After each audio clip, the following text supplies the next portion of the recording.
What up, what up, what up? Welcome back to Boston's Banter, where the sports are wicked and the banter is Pissah. I'm your host, Frank the Bank. With me, as always, is Keith LaCava. What's going on, Angelina Broly? Angelina Broly. Now you're doing actions. Hey, what's You like going on, that? Chris Brolave? Oh, I like that one. You know, man, Angelina Broly. Last week was Brodo Baggins. What's going on, man? Trying some different ones. I got you, man. Hey, they're clever. I like them. it. What's going on, Frankie? Not much, man. We've going good. Still going good, guys. Thanks for tuning in, everybody. And Appreciate it, everybody. yeah, we're going to get it right popping into Wicked Pissah News. So why don't you start us off with that?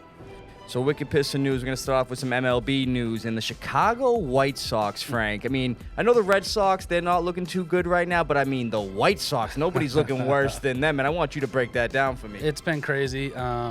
21 losses in a row, tied the AL record. Gross. It's the second longest span in history. Well, not in history, since 1900. 27 days between wins. So literally they had almost a month between one win and their next win. Kind of crazy. It's been so bad for them. Right now, as of today, they are 61 games under 500. 61. So last time we spoke, it was 50-something. Now it's 61. Gross. It's just getting worse and worse. I really, I don't even know what to say at this point. The Tigers hold the worst record in history with 43 wins, 119 losses, and that was back in 2003, and that was in a 162-game season. So they're on track to beat that. So, I mean, they're looking bad, but at least we got to give them some credit this past week. They ended that 21-game losing streak, beating the Oakland A's Tuesday night 5-1. Benintendi, our former guy, hit a two-run homer to kind of get them that win. That was good. Oakland's not very good either. Right, but right. It's like that. If they were going to break that streak, I think it was going to be against them. And they actually had another losing streak this season of 14 straight. Yeah, too. So it's been, my God, it's man, been I real read bad that for too. them. So it's like they get that win, right? So they're starting to trend upward. I'm not going to actually say trend upward. They got one win within 21. So, then they go ahead and fire manager Pedro Griffel, regardless of that recent win. They were like, listen, man, we're on a historically bad season. You got to go. Yeah, I saw that too. Grady Sizemore, I believe, is who they brought in. Oh, I didn't see who they brought in, but Grady yeah, Sizemore, I mean, so that's cool. Yeah, you knew something was going to happen with the front office, with the managers, it's- with all that stuff. It's one of the worst I've ever seen. So, can I ask you though, Frank? I don't know if you looked it up, but did you know the name of the team that had that last losing streak? No, I did not. So, the Louisville Colonels. Colonels. I like that. An American Association team, and they, like you said, 27 straight. And actually, they finished 27 and 111 that season. Wow, they lost 27 in a row. That's crazy. Yeah, this is 21 in a row. Is the ties the AL record, 27 being the worst in MLB history. That's crazy. Yeah, so That's I thought that was a little interesting, but I That's was like, awesome, nobody's gonna get the Louisville Colonels. That's wild. So what else you got for some MLB news, Red Frank? Sox, like we talked about. I mean, they've hit a little bump. I mean, they were doing real good. They're playing some real good teams right now, so the games have been competitive. 61 and 52 as of yesterday. They're 1.5 games out of a wild card spot right now. They do play tonight against the Astros, probably about an hour from now. So yeah, hopefully they can take that and go from there. I don't have much else on MLB. I do have one other kind of interesting thing. I like to look up the funny facts or the cool facts or interesting stuff. So Wednesday night, I don't know if you saw the Pirates game versus the Padres. I did not. Okay, so Aroldis Chapman struck out Manny Machado. All right, no big deal, right? It's just a strikeout. I can already see where this is going. Yeah, so if you saw it, Manny just stood there and then looked back at Aroldis Chapman and kind of smirked, and then Aroldis smirked it back at him. He threw the pitch 104.7 miles an hour. And Manny was just sitting there like, how am I supposed to hit this pitch? So He kind of was like, man, 104.7 miles an hour. Yeah, it was kind of cool. I don't know if you know who has the fastest recorded pitch in an MLB game. was it Randy Johnson killing a bird? No, it was kind of a trick question. It's Aroldis Chapman, but it was back in 2010. Oh, okay. where All right. Wow. Okay. That was a trick question. Had to get you there.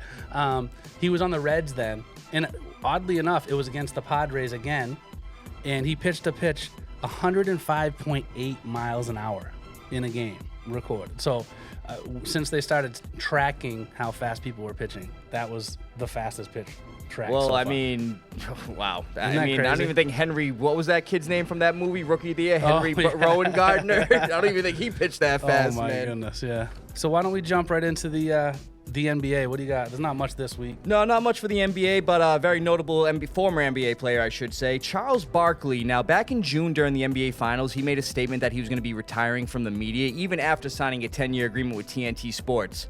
That's not happening anymore. Charles Barkley is staying committed to TNT Sports and everything after signing that 10-year deal. He signed it back in October of 2022. He joined the network back in 2000, joining Ernie Johnson, Kenny the Jet Smith, and, Shaquille O'Neal, but he joined prior to the 2011-2012 season. He's won 5 sports Emmys as an outstanding studio analyst for his work on Inside the NBA. And, of course, we all know him as an NBA player. He was an 11-time All-Star, NBA MVP, and an NBA Hall of Famer as a player and a 1992 Olympic Dream Team member. Oh, yeah.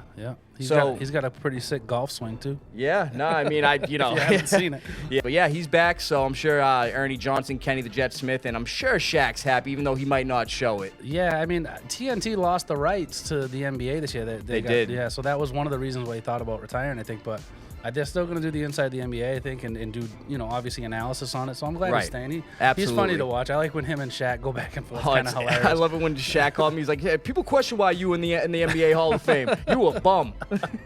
Shaq's a riot. He is. I love it. So, I mean, one other thing we had for NBA, right? We had the Lauri Markkanen, right? Lauri Markkanen, man. Yep. He agreed to a 5-year, $238 million extension. Now, what's interesting about this is there was a lot of trade circulate. There was a lot of trade rumors circulating that he was going to be, the Warriors were one team looking at him. Mm-hmm. So now that this extension is done, now he can't be traded until the 2025-2026 season. So any more speculation about that within this extension he just got, he cannot be traded at all.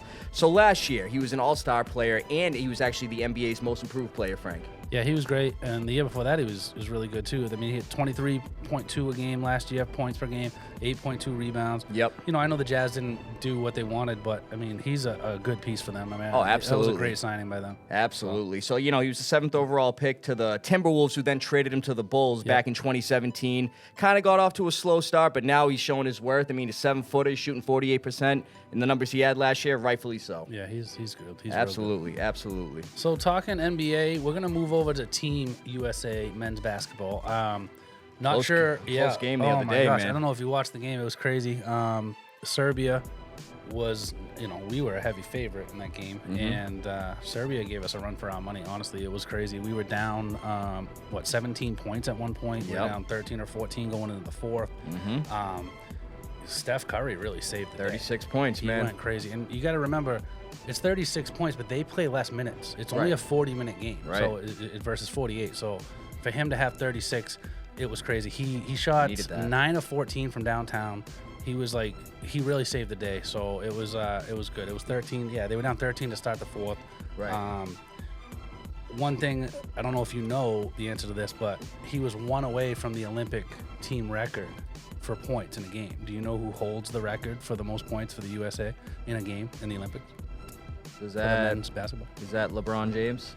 Carmelo Anthony. Okay, so 37. Same team. Yep. So that was pretty cool, I thought. And then LeBron actually had a triple-double, which was only the second or third time I think that's happened in a USA game too. So I thought that was kind of cool. And of course, Jason Tatum got sad again. So that was the other thing I was going to talk about. I mean, when Jason Tatum plays Golden State this year, he's going to score 800 points because he is going to be so mad at Steve Kerr. It's unbelievable that they don't play this man.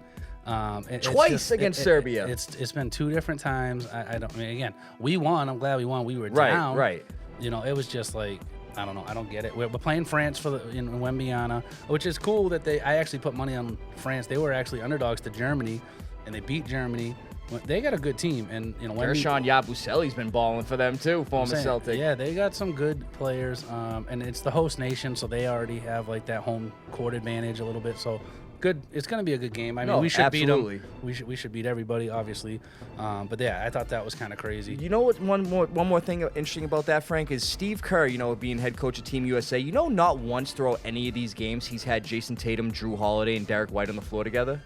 It's kind of crazy. Seems pretty simple, right? Those guys had to have some chemistry from just winning the championship. Why not have them out on the floor together? Not all the time, but not once has he done that.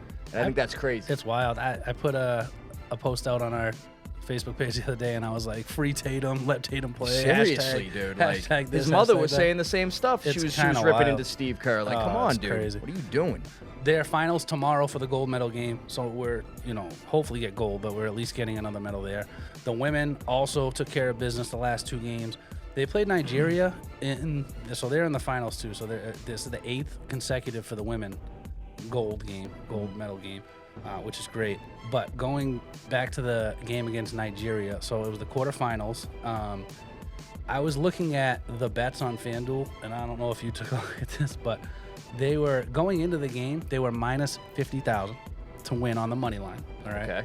It was, if you were going to take the points, it was plus 28. Nigeria did cover the points. They only U.S. girls only won by 14, but they were minus 50,000. So looking at this during the game, I was looking at it. They were actually up to minus 100,000. So just to give you an idea what that is, if you bet 50,000, if you bet $100 when they were minus 50,000, you would win 20 cents.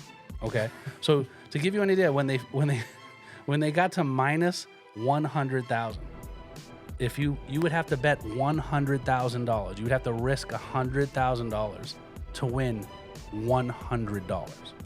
That's ridiculous. Isn't that the craziest thing you've ever heard of? That's absolutely ridiculous. Yeah, so it was wild. That shouldn't even be allowed. Yeah, I mean, that's how much of a short thing it was, and they did. They won by 14. They won by double digits. Right. But, I mean, no one would ever risk that amount No, of money. of course. You'd have to bet $1 million to win crazy. 1,000. I mean, it was just kind of nuts. Yeah. I thought that was kind of funny thing that I saw. No, that's definitely interesting. And wow, imagine that. 100,000 win 100. Yeah, it was crazy. So what if they lost? You would have been like, what do I do?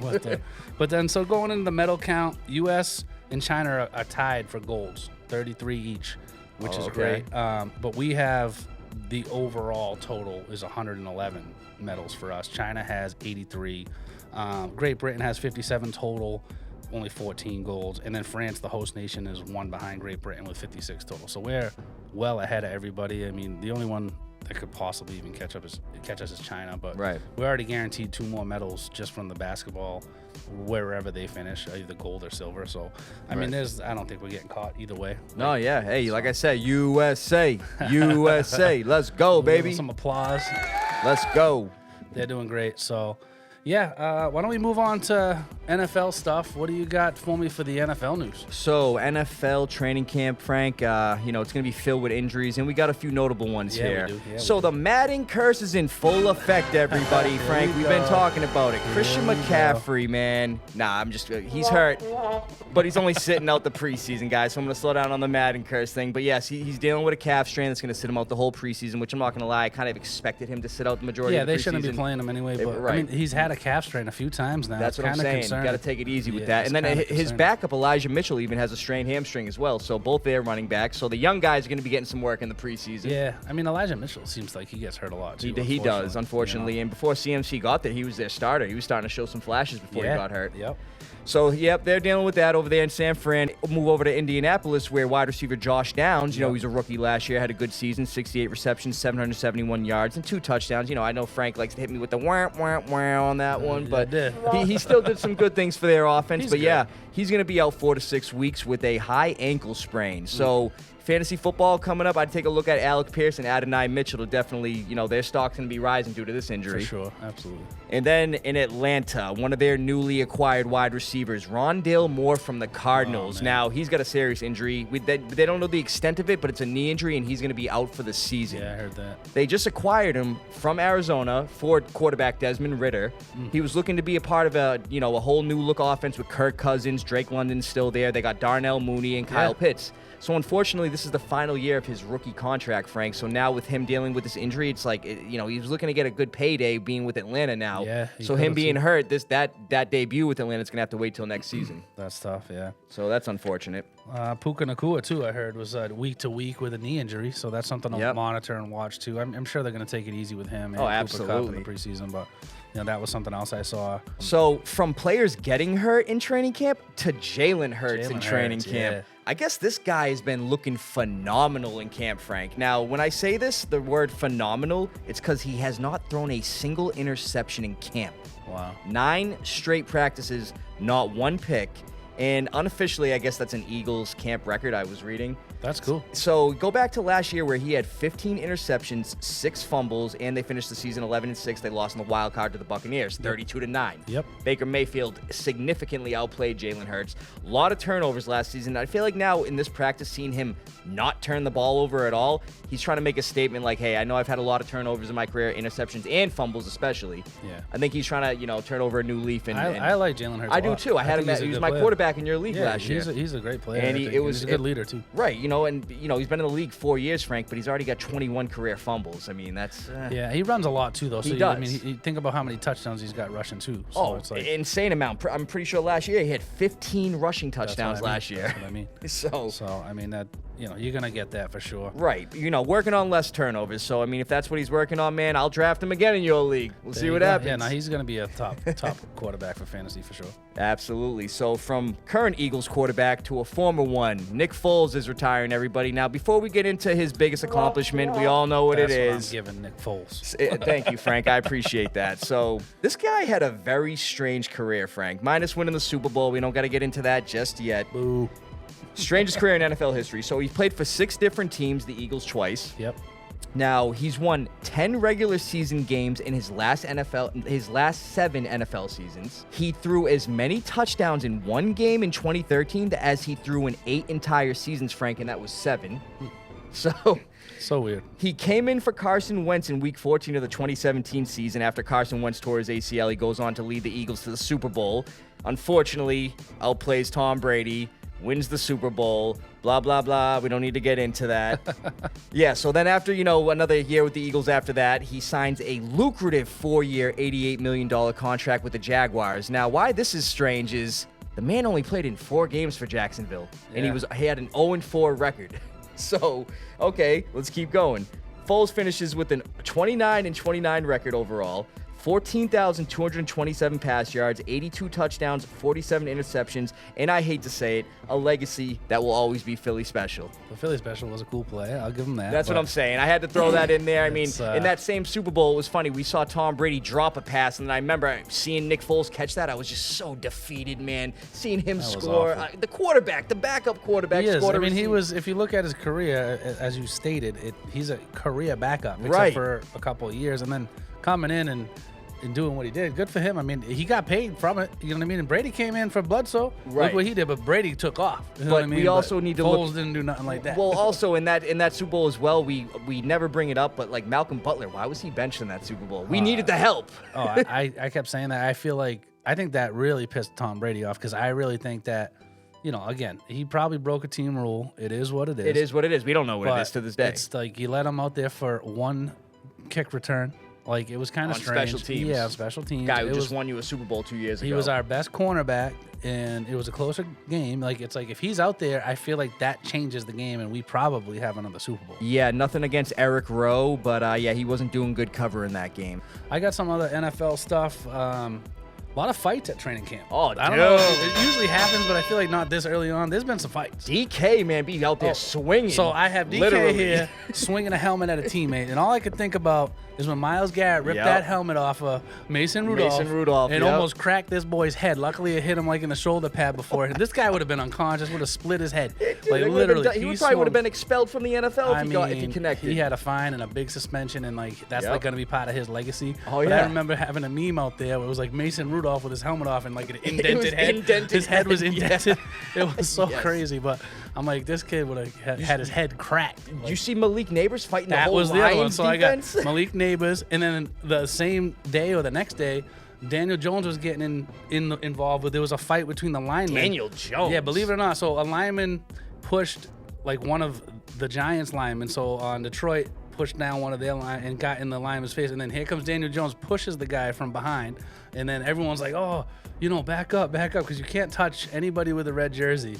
Why is Daniel Jones? He was trying to protect his guy. I actually respect him for doing it because if you watch it, the lineman from the Detroit pushed the Giants lineman, and it was like kind of like a cheap shot. And then like he was like standing over him, and then Jones was like pushed him out of the way to try to like be like, hey, get away from my guy. I kind of respect him for doing that, getting in the mix like that. But he barely moved the guy because it's like Jones is like half his size. Well, I was just gonna say though. I mean, I didn't know Daniel Jones had that grit to him, man. I thought that was kind of cool.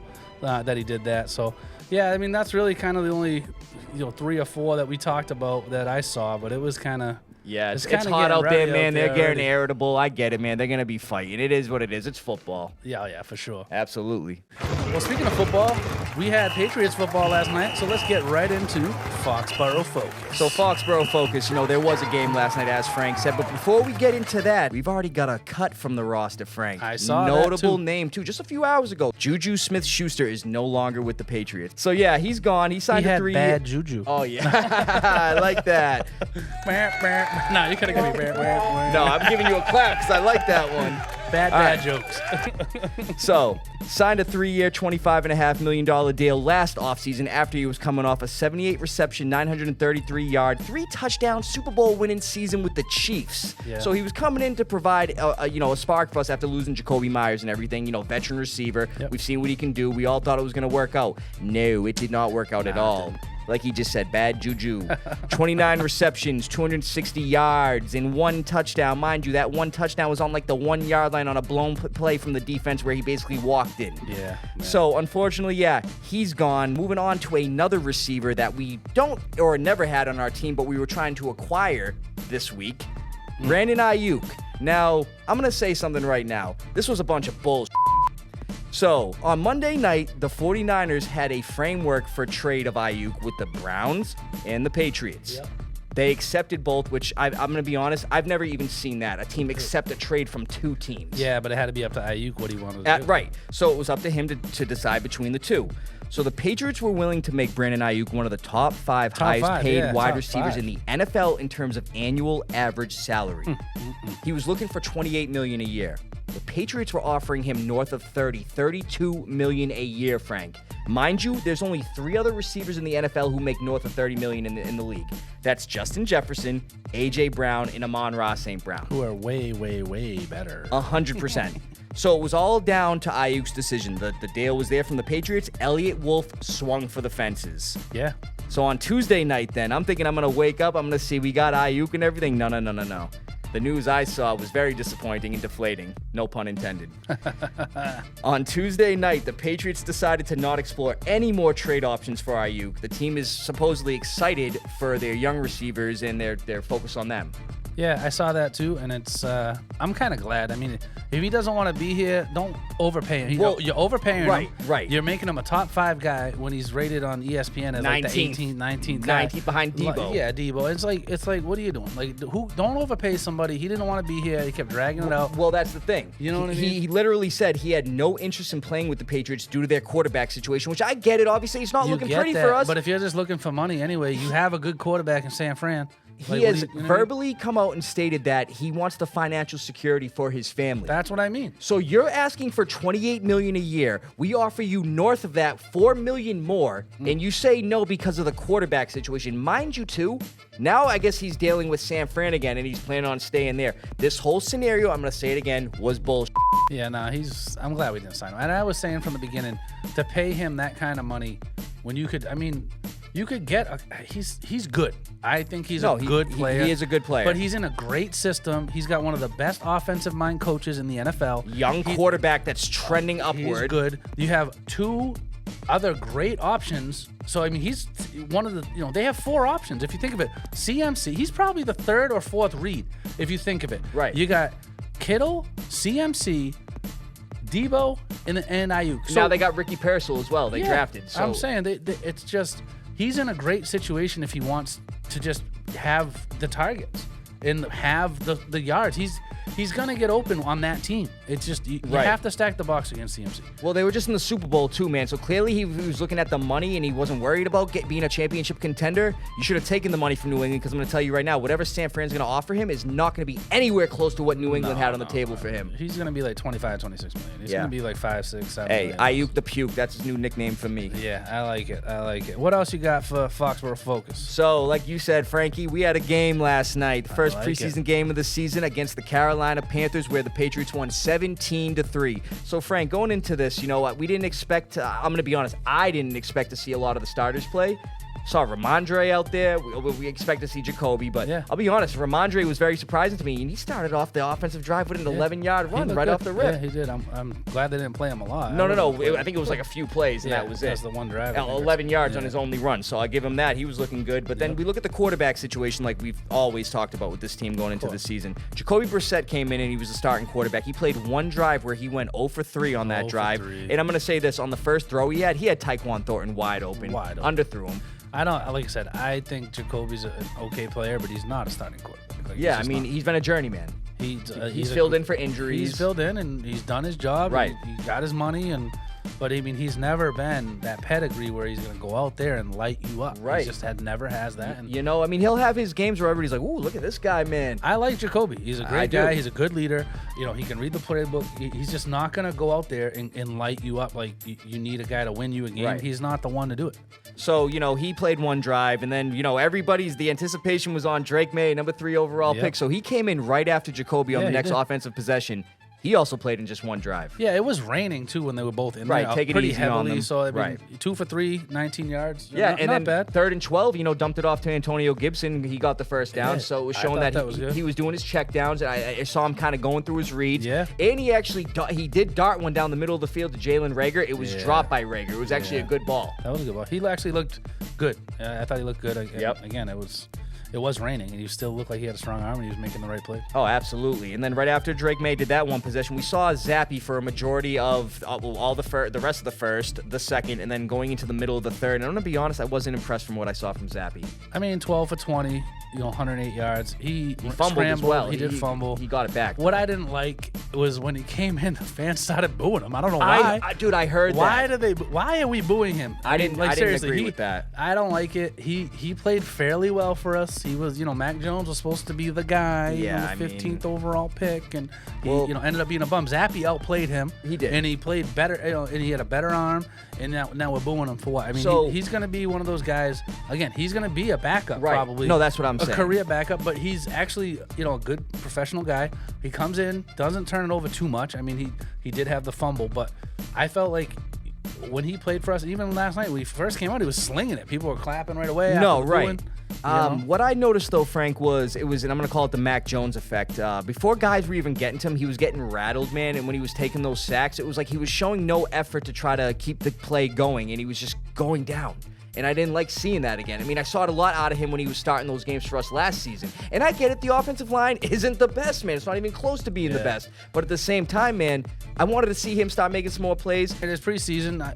You should go down. You don't want to get hurt. You know what I mean? Like he needs to show something because he's the odd man out right now. That's why I was thinking he has something to prove. I feel like he's going to be on a practice squad somewhere, or someone will sign him as a backup because he's got a strong arm. He's going to be there what you need him to be if he ever has to come in for a half a game or a game or two. But you know who did make some plays was Joe Milton. Joe Milton, man. He's been surprising, man, because we talked about him since he's been in the NFL. When they drafted him, they said, he's quick, but he takes a minute to get going. He's got a strong arm, but he throws it too hard sometimes. He looked great last night. He's actually been on a diet with, the nutritionists on the Patriots. He's lost some weight. He looked really good, and everyone's talking about his preseason prior to the game, too, like his OTAs and everything. So, what do you got on him? So, Joe Milton, 4 for 6, 54 yards, a touchdown. He also rushed for 22 yards. Yep. And those rushes, we saw him getting out of some blitzers, man, coming from the sides and everything. Dude, he was just rolling around. It looked like a video game. It looked like the Tecmo Bowl. He looked real good. And honestly, I know it's against second, third stringers, but he looked real good. I mean, that one throw he had down the sideline, that was sick. 38-yard touchdown. That was dope. And he really didn't even – he can let the ball loose. This guy's got a really strong arm. Everyone's saying he's outplayed Drake May in practice. So, I don't know. I thought he looked great, and all the crowd was going crazy. They like it. Again, it's one of those things that everyone's saying Malik Cunningham last year was the guy, too. Yeah, so it's like, how'd that work out? But at the end of the day, this kid's been a quarterback, you know what I mean? And he's got a strong arm. He looks very athletic. He's trimmed down. I mean, everything that you want him to do, he's done. I mean, it's like he could be something. He could be somebody that you can rely on. Right. Well, I think he's definitely shown a little more than Malik Cunningham last year. That was in camp. No, but I hear what you're saying, though, because there was a hype about him. There was always hype about it. Right. Get him at receiver, have him playing quarterback, this and that. But I'm seeing actually some sparks out of this kid. I think he has a lot of potential. His reads were great. I remember him stepping up in the pocket to avoid a rush, and instead of just taking off and running, he's looking down the field. Yep, looking to down the actually field. make a throw before running, and then he said, "Oh, I'm not going to throw this ball in a double coverage." He pulls it back and then scrambles. That's what you want. You want him looking downfield. You don't want to just run out. Oh, absolutely. You know what I mean? He looked great. I mean, he looked great. And again, he's not playing against first teamers, but still, it doesn't. I think he's going to get more time next game. I hope he does, and I want to see what he can do. And honestly, if he outplays Jacoby and Drake, put him in. Let him play. Like, what do we got to lose this season? Anyway, right. You know what I mean? We've talked a lot about Butte. He had 6 targets, 3 catches, Butte, 53 yards. I thought he played pretty well. Yeah, you've talked about him a lot in our shows, and I mean, I thought he actually showed. I don't even know how I forgot about him because I actually wanted to bring up that play where he got that 28-yard game that set up the Kevin Harris touchdown. He high pointed the ball too, man. Yeah, and he looked pretty good. He had another ball he should have caught, but he looked actually pretty good. I thought he played well. Like we talked about last week, we were looking at who's going to emerge for receiver. I'd say it was him. 3 catches for 53 yards. He was a pleasant surprise, honestly. Yeah, he looked good. And with Juju being gone now, after that performance, maybe they're looking at keeping him. Yeah, I thought he played well, and maybe that's why they said, we don't need to pay Juju all this. Now we got this guy that actually free up the cap space. I love it. So then, what do you got for defense? So moving on to the defense, they started the game. They had 3 straight 3-and-outs against Jake Plummer. Everybody at 50-something years. No, I'm just kidding. It's Jack Plummer. No relation to Jake Plummer, but it was just funny when I saw that. I was like, Jack the Snake. Jack the Snake. I don't think that would work. No, that don't work. So there you go. Rookie cornerback, the only defensive player we took in the draft, Marcellus Dial. He led the team in solo tackles with 4. He looked good. He was running around slamming people. Yeah, man. I seen a couple. So I liked seeing that. The Pats defense had 5 sacks, and I think the nastiest one of the night was in the first quarter. Dietrich Wise, he had a one-arm sack, dude. He brought Jack Plummer down. I almost said Jake Plummer again. And then another surprise was edge rusher O'Shane Zimanes. I'm sorry, I couldn't pronounce his last name. Yeah, he had 1 sack, but dude, he was constantly getting in the quarterback's face. Yeah, he looked great. And no, we played. Our defense was unbelievable, which we always talk about. I know we're playing Carolina. They're not a good team. No, but I think we should have a better record than Carolina. So I agree. You know what I mean? Again, depending on who they play, but we showed that we could beat them. Yeah, they just locked them down. You know, they were very resilient against the. You know, they were stout against the run. They were stopping any passes downfield. I think the biggest pass play they got was like a 20-something yarder. Yeah, I think that was about it. It was wild. I mean, going into the third quarter, they had 5 sacks, and the Panthers only had 4 first downs. I saw that. So we actually had more sacks than they had first down for the first 3 quarters of the game. Jack the Snake, all right. Yeah, they only had 90 yards of offense going in, and they finished the game. I don't know if you saw, but 151 total yards. That's it for Carolina's offense. So our defense really stepped up. They held them to 2 of 14 on third downs. They only got 2 first downs out of 14 on third down. So they played crazy good. I just thought they played awesome. So that was great to see the Patriots get that win, pull it out for the first preseason game under Gerard Mayo and everything. So we got the Eagles coming up this upcoming Thursday. We'll see how they do against them. Yeah, that'll be great. So that's it we got for Foxborough Focus. Let's get into the lava round. Yay, fantasy approaching. Oh, we're close. We're real close. Couple weekends away here from some drafts. We're going to talk to different things coming up about fantasy drafts, but we're going to talk about top-ranked tight ends. This is a very, very thin position. So something to take a look at here. I'm going to go through the ESPN top 20 right now, and then you can kind of tell me what you think, if you want to change anything. I got you, bro. Travis Kelce's number 1, of course. Old faithful, old reliable, whatever you want to call him. Surprised. I thought Sam Laporta would have been number 1. Yeah, Laporta's number 2. So, I mean, they can change, obviously. Right. Mark Andrews still at 3.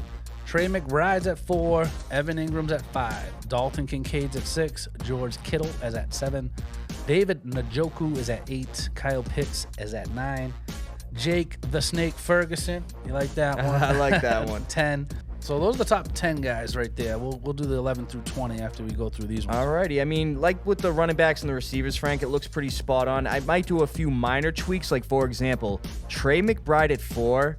Not the biggest fan of that. I mean, I know he was starting to come on at the end of last season and everything, but with Arizona just getting Marvin Harrison Jr., I don't see his stock rising. I see a lot of targets getting taken away from him, especially with James Conner being healthy. Trey Benson, like we've talked about, many shows, been hearing good things out of him in camp. So, I mean, I still will put him in the top 10, but I'll move him down to 7, and then I want to move Evan Ingram up to 4. And then the other one I would do, Frank, is I'd move Mark Andrews from number 3 to number 5. George Kittle at number 7, I want to move up to number 3. I could do that too. I mean, McBride is one of those guys that, like, if he goes off, he could win you a league. But if he doesn't, you're going to be very upset that you took him when you took him. So he's not like a sure thing. He's definitely more of a risk, and it depends how much risk you want to take, really. Well, the reason too I want to put Evan Ingram up at 4, Frank, is because out of all these tight ends that we're gonna name, he's the only one with over 100 receptions this season.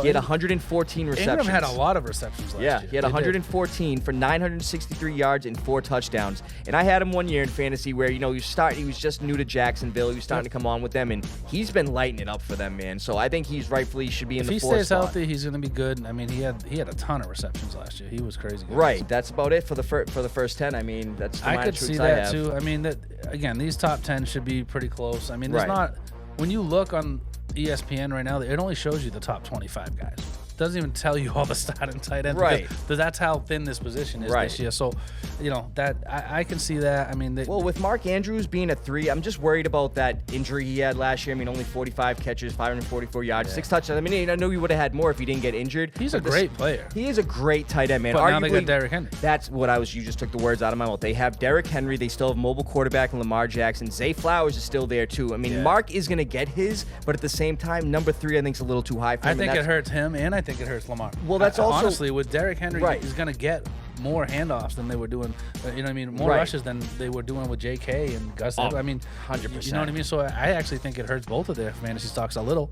You know what I mean? If they're still there, if they're value, I mean, you take them. But at the end of the day, it's just number 3 tight end. That's why I got George Kittle going in that spot, Frank, because George Kittle had over 1,000 receiving yards last year.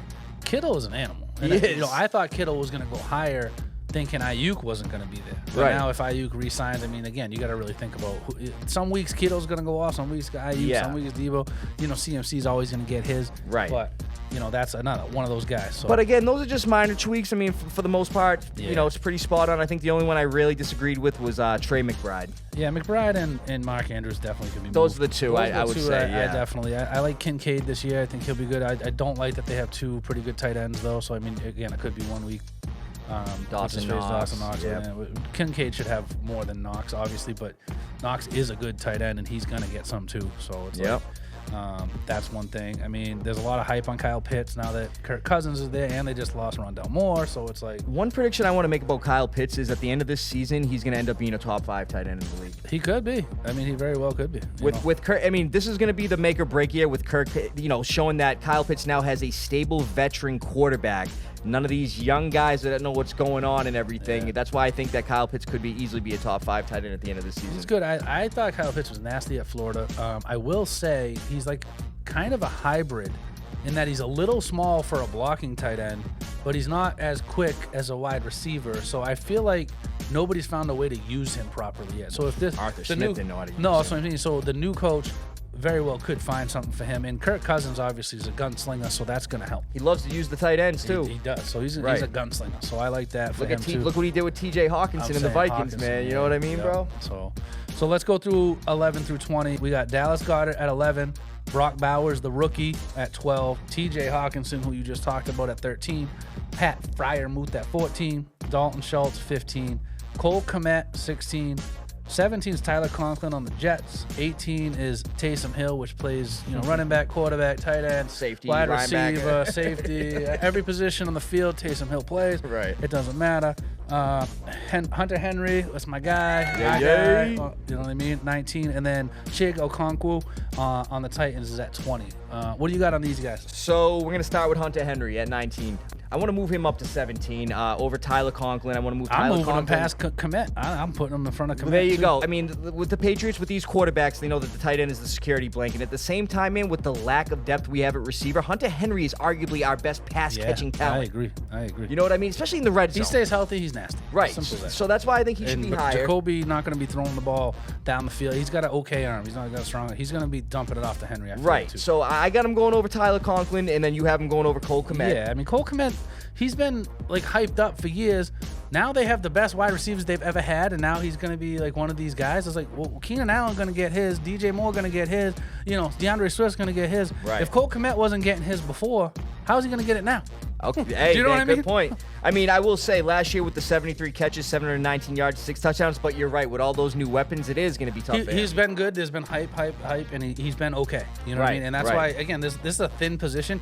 If he's out there and he's getting good draft value, you draft him and hope he does something. Right. Maybe Caleb Williams loves tight ends all of a sudden, and he Who knows? could go off. Exactly, in the goal again, line. there's a lot of mouths to feed now there. And they got, what's his face, too. They have 3 or 4 different new guys that are going to be getting fed. So it's like they got Roma Dunes, they got Dunes. Keenan Allen, they got DJ Moore, you got Cole Kmet, you got DeAndre Swift, who is a pass catching back. Catcher. I mean, they got some great weapons. Right. Hey, man. So that's why I agree with you on that. And then the next one I would actually take Chigo Konku completely out of the top 20. Okay. And I would put Cade Otton in 20. I was thinking that too. Cade Otton's kind of low. So I'm glad you were saying that, Frank, because honestly, Baker Mayfield was starting to connect with him a lot at the end of the. I mean, obviously Baker Mayfield was new to the Bucs. I had to start Cade a few times because I had injuries, and he played well. Right, so that's what I'm saying. I've noticed that Baker Mayfield is looking at him now as a premier target. Obviously, Mike Evans and Chris Godwin are the two main guys. They're gonna get theirs, of course. But when they're getting doubled and everything, you got Cade Otton going down the seam, man. He's splitting the defense as well. I like Cade. I thought he played well, especially at the end of last season. Right, that's what I was going to say. He started getting more catches at the end of last season. Now with Baker getting this extension, now he's in a full offseason with Tampa Bay, dude. Who knows how this guy could be? I think so, too. I mean, Chig, again, that's another loaded offense. He's got another loaded offense. He's very athletic. But again, last year, 1 touchdown. Didn't do much, and there was a lot of talk about him. Oh, he's so athletic. Oh my gosh. And again, didn't do much. So I think I'm with you there. He could fall. And then Frank, Pat Freiermuth. I want to take him out of 14th and move him to 16th. You traded for him from me. And I actually had him in your league as well. Yeah. In both leagues, I had him. So Pat Freiermuth was one of those tight ends. You pick him up, he does good. So it's like every time I would start him, he would do nothing. And then I would bench him, and he'd have 28 points on my bench. That's why I traded him, because I think he was not very consistent. So I'm just going to say this. At 14, I thought that was a little high. I mean, I get it. They lost Deontay Johnson. They still got George Pickens. And outside of George Pickens, they really don't have much. No. I mean, they got, Quez Watkins, and, I'm not really sure. What's that guy's name? Calvin Austin. Calvin Austin. And Russell uses the tight end. So, I mean, it could be another guy that, there's some upside there for sure. Right. But, yeah, I agree. I can see him falling too. Who you putting in his place? Well, so this is where we have a little bit of a mix-up, but I have Cole Kmet moving to 14th because what I was saying is especially with all the weapons in that offense, and don't get me wrong, I agree with you where it's going to be tough for him, but who knows where Caleb Williams could be like, okay, check it down to the tight end, security blanket. He could be good. I mean, like I said, I think it's just, I don't know, to me, he's been an okay average tight end. Right. Again, it's just now that they have Keenan there, they got DeAndre there, they drafted the rookie. I don't know. To me, it's a big risk. I mean, tight ends is tough to kind of move around like that, man. But at the same time, I know Freiermuth. I mean, I don't mind throwing him down to 16 and putting Cole Kmet up there. If you have 12 teams in the league, you're not gonna. These guys are gonna be your backups anyway. Right, for that 1 week, or if someone gets hurt, these are the guys that you want to target for. Hopefully, hopes and prayers that they tear it up. Like basically like a Dalton Schultz was last year with CJ Stroud. He should be moved up from 15. Sorry, I don't know how he's at 15. I know they just got Diggs, and we're talking about mouths to feed, but Dalton Schultz went crazy. TJ Hawkinson is out the first 2 to 6 weeks, they're saying, of the regular season. He tore his ACL or tore something, MCL, one of them, in late in the season last year. He's not projected to play until at least probably week 3 or 4, or even a little later. So he's at 13 already. I mean, coming back off an injury, he's going to miss games. It's going to be tough. I know. Especially with their lack of knowing who really is going to be starting at quarterback. Darnold, J.J. McCarthy. At 13 over TJ. I love TJ Hawkinson. Putting but Schultz at 13. If you're missing games and you don't know who your quarterback is yet, and who knows how how you surgically repaired he's gonna be feeling in gameplay. I mean, it sucks for him because the guy was actually on pace to have over 100 catches. He had 95, over 1,000 yards. He had 960, and he had 5 touchdowns. That dude would have been easily a top 5 tight end. He didn't get hurt. 3 or 4, yeah, he's unbelievable. I love TJ Hawkinson. Oh, me too. I had him on every time he was on Detroit. I drafted him, and then I drafted Sam Laporta on Detroit. So it's like I thought he was great, but again, if you're missing time. And you never know how you're going to feel after that. I mean, to me, Dalton Schultz has been great. So you know what's crazy? Imagine if the Lions never got rid of TJ Hawkinson, Sam Laporta and TJ Hawkinson. Oh my God. Yeah, no, that would be sick. That would have been a crazy tight end set right there. Unstoppable with Amon-Ra, St. Brown, and Jameson Williams and all those guys. For sure. That's really all I got on the moves. Yeah, the tight ends. That's a tight position. It's real tight. So you guys want to get one of the top guys for sure. Absolutely. Any good movies coming out this weekend? I mean, I saw a couple things. So not much that I know of, but I know you were telling me one. I forget which movie was coming out. The Borderlands. Borderlands, that's what it was. It's based on the video game series. Yep. Arguably one of the best video games ever. A lot of people say it's a great video. I mean, I won't dispute that, but I never played it. I've heard many things about it. I've only played it a little bit, but it was pretty cool. But they've that's coming out this weekend, huh? Yeah, it's based on the characters from the game. Kevin Hart's in it. I was just gonna say Kevin Hart's in it. It looks good. I mean, it might be worth a watch. I mean, if you played the game, definitely go watch it. It definitely seemed good. So, I mean, that's pretty much all I got. So, from Beantown to your town, stay wicked, Pissah, everybody. From Foxborough to your borough. Thanks for listening, everybody. We'll see you next week.